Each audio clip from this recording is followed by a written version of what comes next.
John, welcome. Please have a hand. And John will be talking to us about innovating with remote teams. That's Thank right. you very much, sir. That's right. Thank you very much for inviting me. My name is Einar Sandvand, as we would say it in Norwegian, but whenever I speak English, I always just say John. It's so much easier. I'm a journalist by profession, but for the last 10 years I worked with digital product development in one way or another. And for the last few years I've been coming back and forth to Krakow, where I was involved in setting up our tech hub here. But how many have heard about Schibsted here, even? Oh, wow, there's quite a few actually, that surprised me. 2 words about Schibsted. It is for sure, I'm pretty sure, we are the oldest company represented at this digital transformation conference. We are 179 years old. Anyone with an older company? Wow, I was beaten. We are a leading media group in Scandinavia. 8,000 employees, business in 22 countries, listed on the Oslo Stock Exchange. And basically we are involved in 3 types of businesses.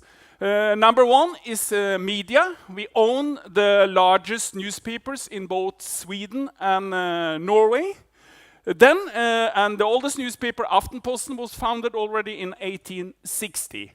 Then we are involved, and this is our biggest business right now, online marketplaces. These are sites similar to Allegro and OLX here in Poland, where we have the market-leading sites in France, Norway, Sweden, Italy, Spain, Brazil, and other countries. And the last business we have is what we call our growth companies. We invest in startups that can benefit from the traffic that we are able to give them through our online marketplaces and our media sites. A lot of those investments have been in the personal finance area. We have the strongest footprint in Norway and Sweden. In fact, 8 of 10 Scandinavians use our products every week. And in Norway alone, our media sites are visited by 2.5 million people every day. And you have to remember, Norway is a country of 5 million people. So that would be similar to 20 million people visiting the sites in Poland. Our activities in Poland. First, we have the tech hub I have been involved with, Schibsted Tech Polska, which is based here in Krakow, but also has an office in Gdansk. We have around 150, 160 employees. Almost all of them are software engineers. Then we actually have one site that is one product live in the Polish market. That's called Compario.pl. It is comparing prices from online shops, so you can easily find where is the cheapest iPhone if that's what you want to buy. And we are about to launch later this year another service which has been very successful in Sweden and Norway, Lendo, which is comparing and offering consumer loans. Probably this will be launched with a different brand name here in Poland, but the plan is that it should be launched before the end of this year. The topic of this conference is digital transformation. And that really is not a new topic, is it? In our business, we have struggled with digital transformation for 20 years, I would say. And you know, when you look at the media companies and look at the largest subscription papers we have in Norway, it's not exactly the curve you want to see when you look at print subscriptions, right? Gone down from 424,000 in 2010 down to 252,000 in 2017. This is a tough business to be in. And for a long time, we thought about, can we charge for news online? And a long time we didn't think we could. But then we realized, that's wrong. And now we see another much more positive trend. This is the growth in digital subscriptions, people paying for online news. It's not the same numbers yet, it's not the same money, but it's actually a very positive trend, and it really shows that an old business like ours also can transform into the digital world. I said 20 years. It's October 23 today. This is Aftenposten exactly 20 years ago.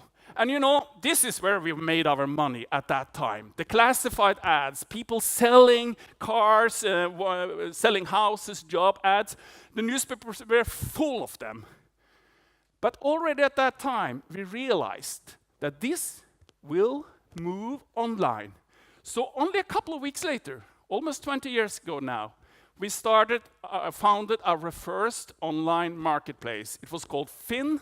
It was in Norway. And you know, you look at who were the companies behind. It was actually those newspapers that were making so much money from the print ads. This was not only popular, right? Because they were starting a daughter company that was allowed, said, you can compete with the mother companies. And if you succeed, we will lose money on the print. But this was a brave decision, thinking that we will be cannibalized, better to do it ourselves. And this brave decision led to a whole new business that today is reaching 200 million people in 22 countries. And it wouldn't have been possible if not someone had seen that opportunity 20 years ago and dared to take that brave decision. Let's start a company to just compete with ourselves, so hopefully we can own that new market. Okay, let's move to product development for the media companies, which is what I will talk mostly about. Just a little bit how we work. The last few years, we've had 3 changes in how we develop our media products. First is that we invest much more in product and tech than before. We hire many more software engineers, product managers, UX specialists. But also we have moved from separate development within each brand doing their own technical and product development until having one big joint organization of around 300 experts working for all the media houses. And the last is that we are working mostly with distributed development teams that work across locations. These teams are, like I guess many of your teams, more or less staffed typically with product managers, software engineers, and UX specialists. And together, the main task we do is that we try to build 3 joint platforms that will be used by our media houses. It's an editorial platform with a CMS system, web TV solution, web app, native app solutions.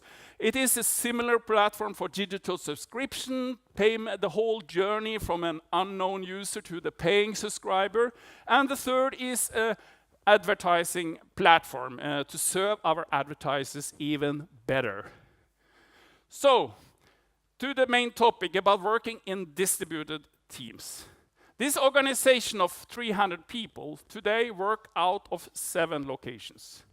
Oslo, Stockholm, and Krakow are the 3 main cities where we have the most people, but we also have development teams in Bergen, Norway, in Gdansk, we have in Stavanger and Kristiansand. Those are 2 Norwegian cities, if you don't know them. But we also, basically in the more flexible world today, work out of 300 homes. Because people are allowed to sometimes work from their home. So it's a truly distributed organization.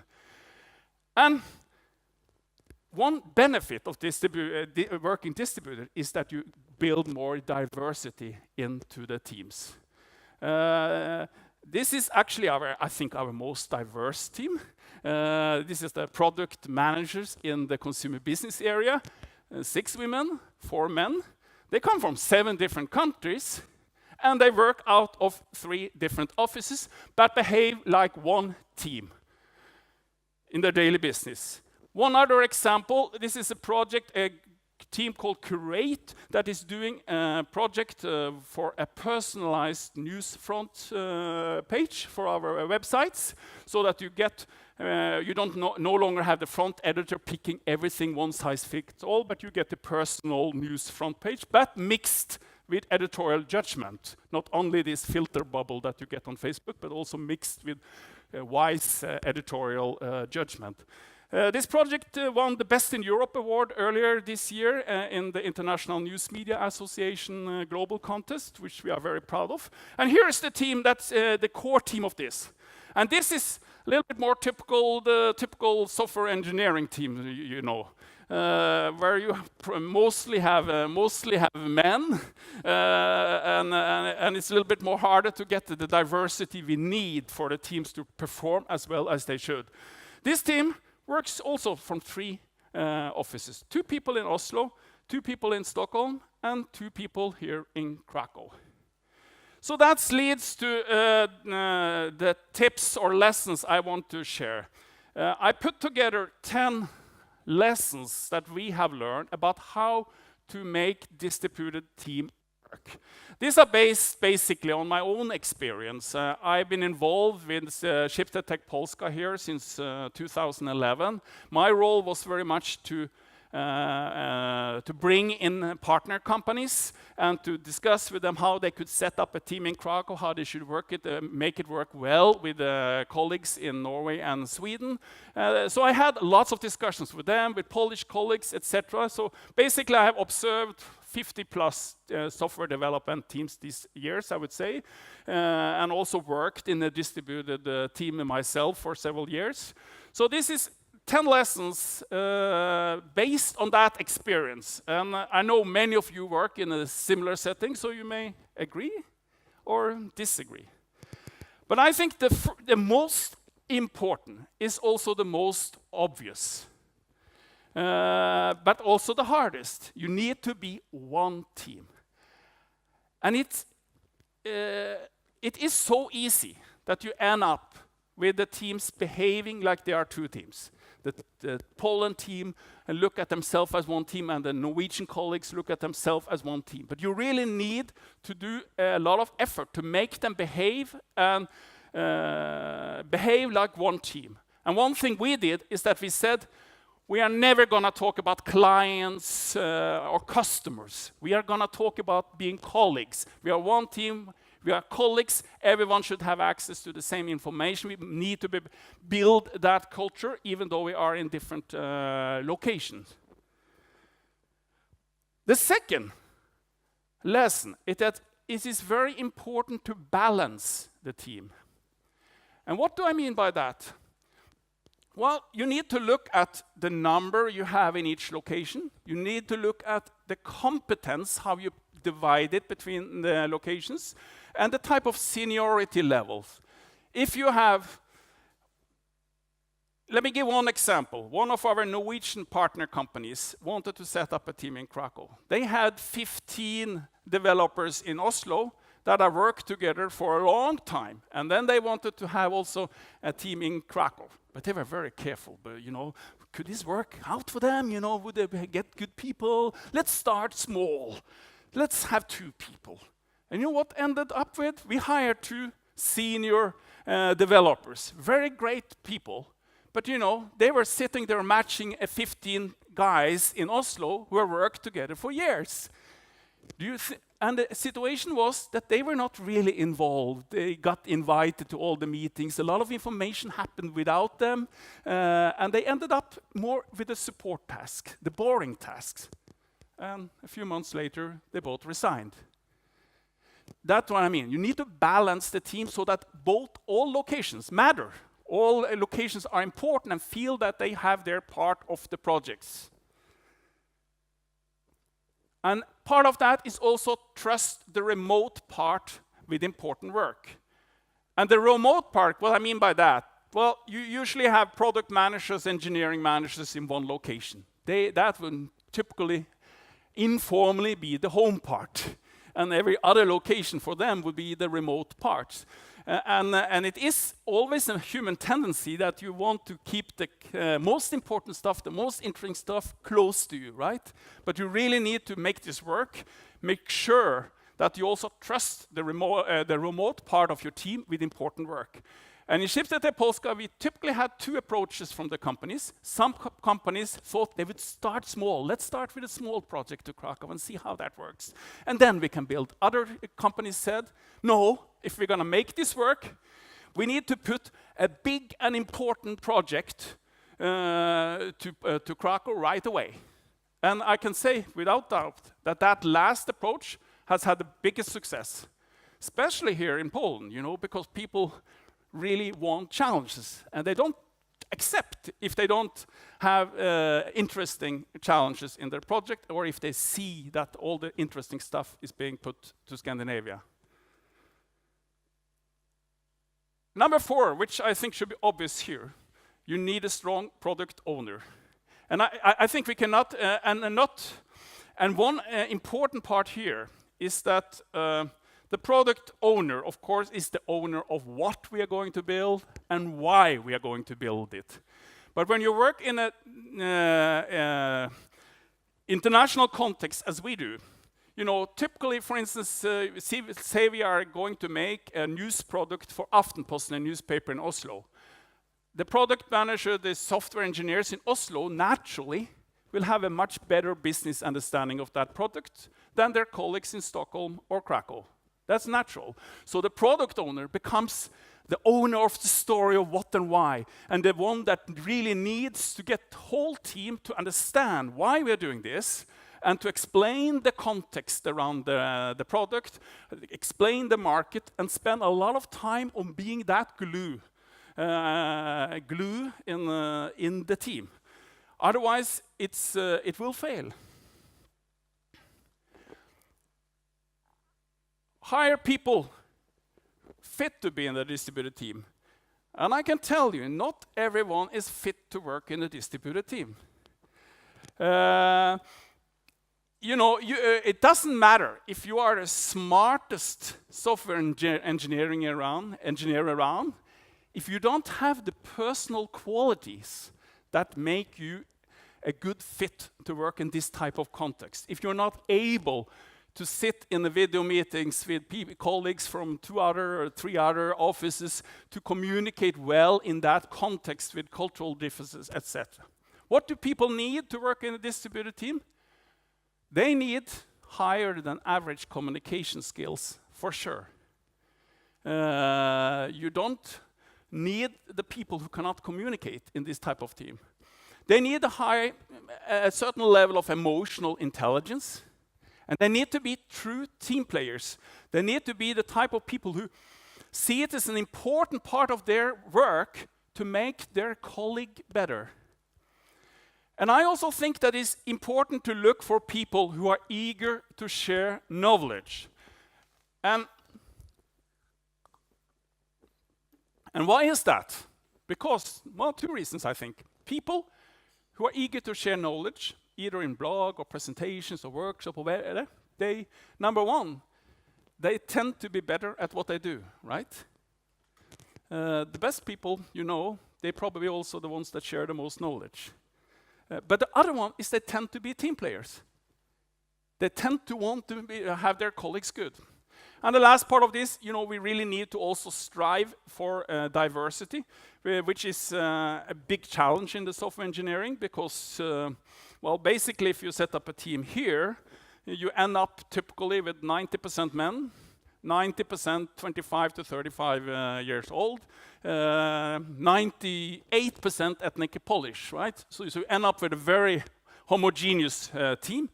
So at least by looking at this across locations, we are able to make a little bit more diversity, at least with culture, sometimes age, sometimes improve the gender balance too, and that improves the team's performance. You need to be aware of the cultural differences. And there is nothing right or wrong about cultural cultures, so to speak, you know, but we have different traditions, different way of thinking, and we need to be aware of them. There is a Dutch professor that I can recommend, Gert Hofstede, that is doing huge studies every year, has been doing huge studies about work culture, and where you can actually look at and compare different cultures. And for instance, with Scandinavia and Poland, he points out 3 clear differences.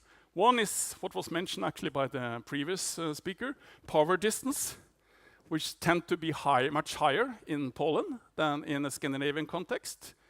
The other is that Poland is considered to be one of the most masculine societies in the world, while Scandinavia is considered to be the most feminine societies in the work culture in the world. And the third difference he points out is that Scandinavians may tend to be more comfortable with changes happening in their environment. And again, there's nothing right or wrong about this, but you need to study it and be aware of it. And actually what I see is that the longer people have worked together, the more they become aware that their cultural differences actually impact how they work, and that they need to somehow adjust how they behave and how they speak to each other and what they expect from each other. And then you need to meet physically. You know, people need to know each other because you need to build a certain level of trust, which means have great kickoffs. Have a project kickoff with a party. Let people know each other, not only as professional, but know a little bit about each other's family, about each other's life. Gather them together, because if they meet, they know each other as person, you build this level of trust that make the communication so much easier. We usually say that teams should meet at least once per quarter, physically. Many teams meet much more often.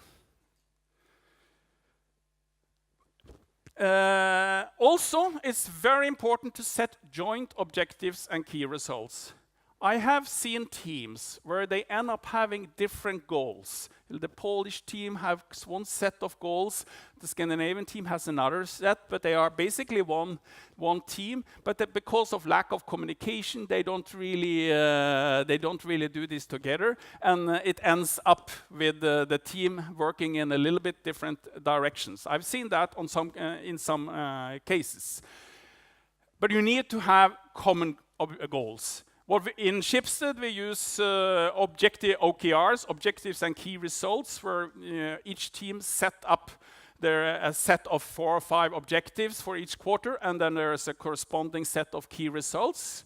And then this is transparent, so for the whole team, but also for all the other teams can go and look what is the OKRs of this particular team. That's a very useful tool. And then it all boils down to communication.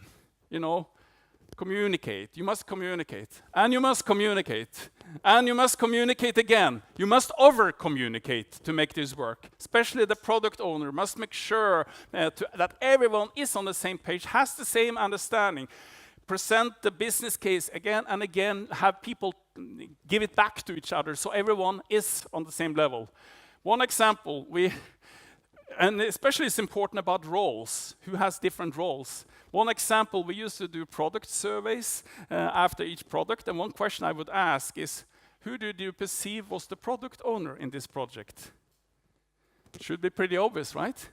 But I found out it wasn't always obvious who was the product manager. In one project, which was a team in Krakow and the big newspaper in Sweden, the 12 project participants named no less than 5 different people in the team as the product owner.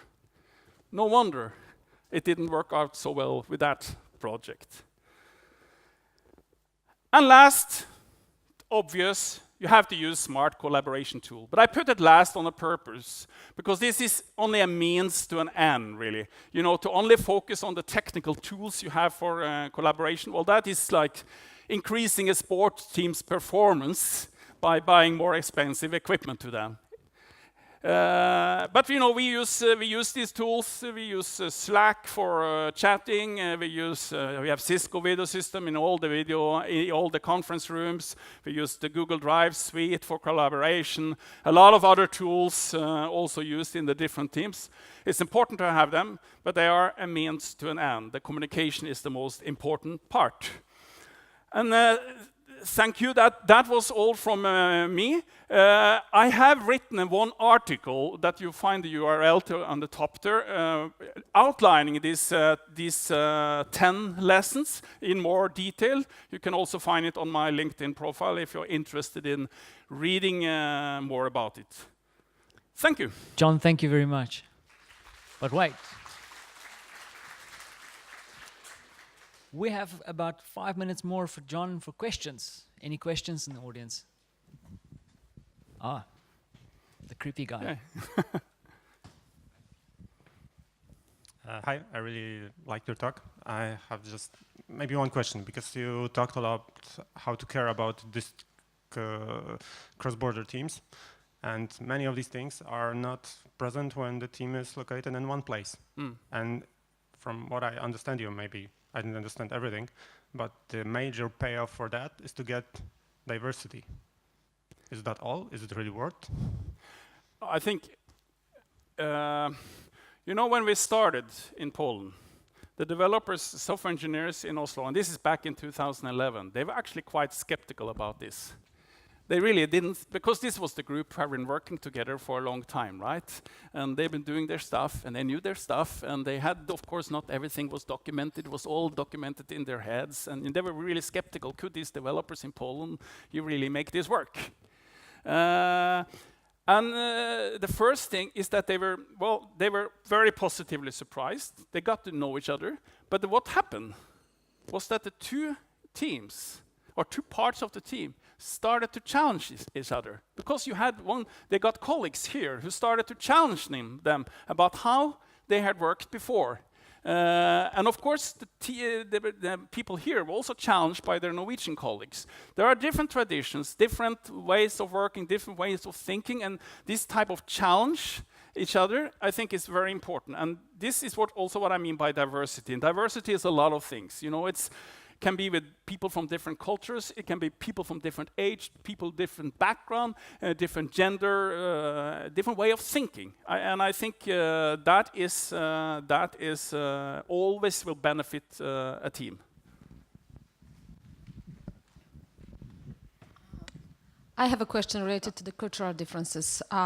Do you handle with that in some kind of structured way? So do you have any trainings for new hires, or during the work, because just telling people that you need to be aware of cultural differences it's far not enough. Yeah. So this is my question.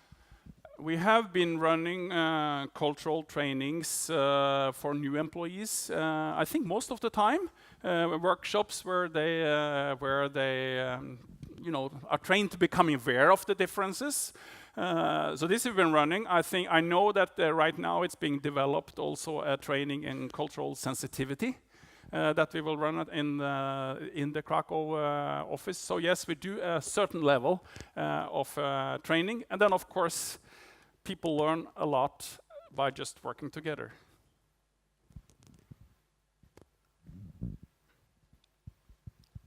Any other? One more. I have one question, because you're working in the same time zone, yes? Yeah. How to solve this problem in case when you're working in different time zones? For example, me, I'm working in 3 different time zones. Right. Well, we actually, when we chose where we would establish our tech hub, the alternatives in the end were basically Bangkok and Krakow. And time zone and the possibility of working in a closer cultural context and the same time zone and short travel distance was major reasons why we decided to go for Krakow, because we thought we could work in the way we want to work, in a better way in that context. I think it's harder probably when you work in different time zones, and it's also usually more expensive to let the team meet. Maybe you need to work in a different way, but I still believe that you need to somehow let the people get to know each other, need to find some meeting points where you still can have your meetings. There will always be some hours that you all are working, and you need to still stay focused on the same level of communication. I think, but it's definitely must be harder. Thank you. John, I love your energy. Thank you very much for sharing with us. Round of applause again for John. Thank you. Thank you, John. Thank you.